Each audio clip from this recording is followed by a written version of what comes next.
Hello friends, ఈరోజు మనం కొత్తిమీర పచ్చడిని ఈజీగా చేసుకుందాం.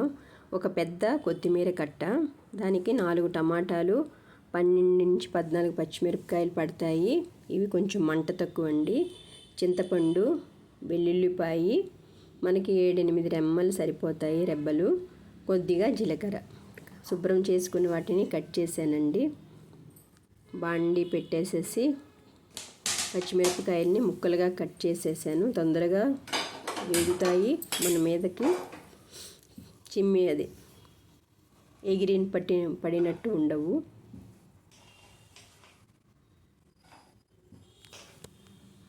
టమాటాలన్నీ వేసినాక ఉడకాలి కాబట్టి కొంచెం నీళ్ళు సరిపోతాయండి, లేకపోతే మళ్ళీ ఎక్కువ ఆయిల్ పట్టేస్తుంది. దేనికైనా కొంచెం ఆయిల్ తగ్గించేసుకొని మనం ఎక్కువ మార్చుకున్నట్టు ఏది చేసుకోకూడదు. ఏ రోజుకి ఆ రోజు అప్పటికప్పుడు చేసేసుకుంటే చాలా ఫ్రెష్గా కొత్తిమీర తెచ్చుకొని చాలా రుచిగా ఉంటుందండి కొత్తిమీర పచ్చడి. లిడ్ పెట్టేస్తున్నారు, ఆ వాటర్కి ఆవిరికి తొందరగా మగ్గిపోతుంది. అయిపోవచ్చిందండి. ఇప్పుడు 2 నుంచి 3 స్పూన్లు నూనె, పెద్ద కొత్తిమీర కట్ట కదండి వేస్తున్నాం మనం, 3 టేబుల్ స్పూన్లు నూనె పడుతుంది.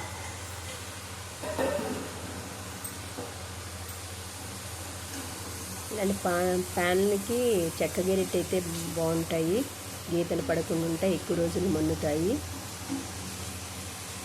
1-2 తెచ్చేసుకుంటే సరిపోతాయి చెక్క గెరిట్లు ఇలాంటివి వాడుకోవడానికి.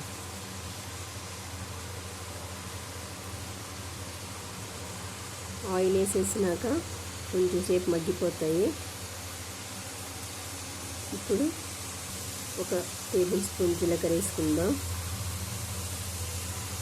జీలకర్ర జీర్ణశక్తికి చాలా మంచిది, పైత్యాన్ని తగ్గిస్తుంది.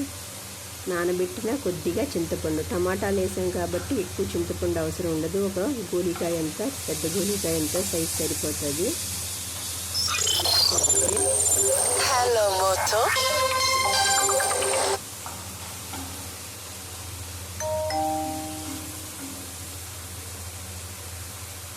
ఇప్పుడు కొత్తిమీరని క్లీన్ చేసుకున్న పెద్ద కట్ట కొత్తిమీర వేసేస్తున్నాను.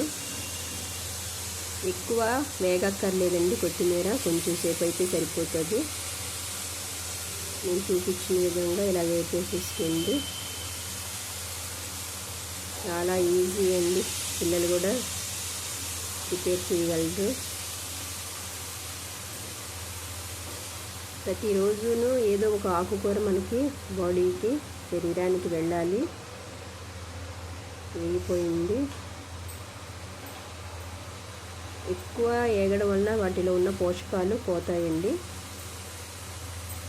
ఇలా ఒకసారి చేసేసి పెట్టండి. కాడలు కూడా వేసుకోవచ్చు పచ్చడికి.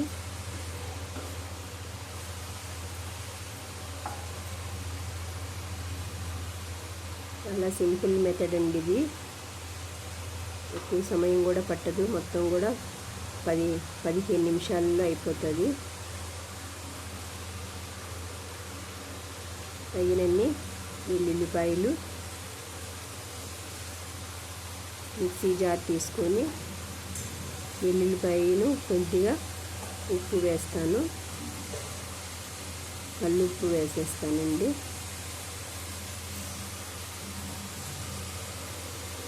సరిపోతుంది కొంచెంగా. ఇది చల్లారిపోయినాక వేసుకోవాలండి, లేకపోతే మిక్సీ జార్ వేడెక్కిపోతుంది. ఒక 5 మినిట్స్లో చల్లారిపోతుంది.